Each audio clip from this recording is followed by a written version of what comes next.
This is a 1971 Yamaha R5. I call them RD 350s, but basically I guess an RD 350 has disc brakes. So I owned one of these in about 1990, and rode it for a couple of years.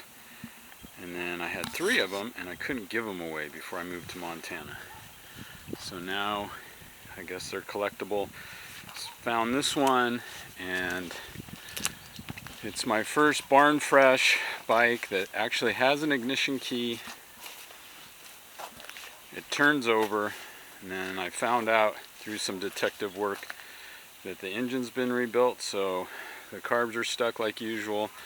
But I think this bike will, I think it just needs about a day's worth of work. But right now I'm just going to clean it and assess it. But right now it's just super complete, and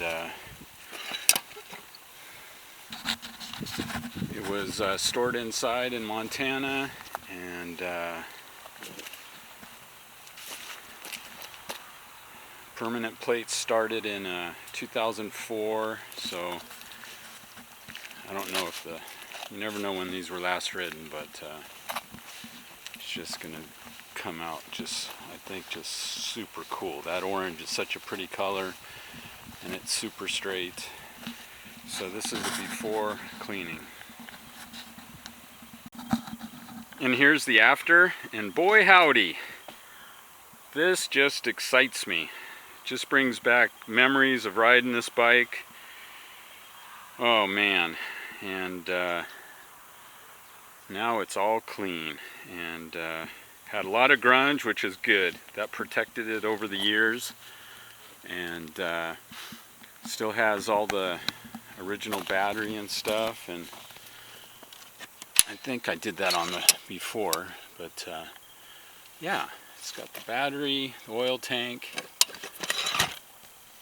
The seat's in pretty good condition for the age.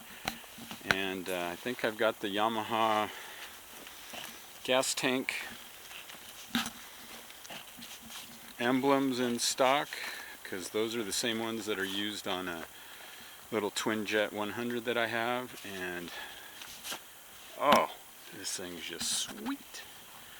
And the exhaust, cleaned it up as much as I could, put it on its side, on each side, upside down. Well, not upside down, but just clean the holy heck out of it.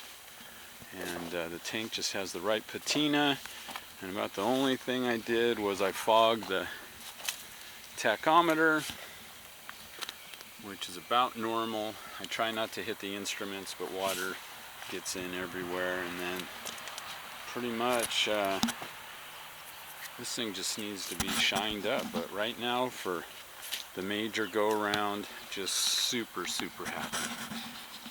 What a pretty bike.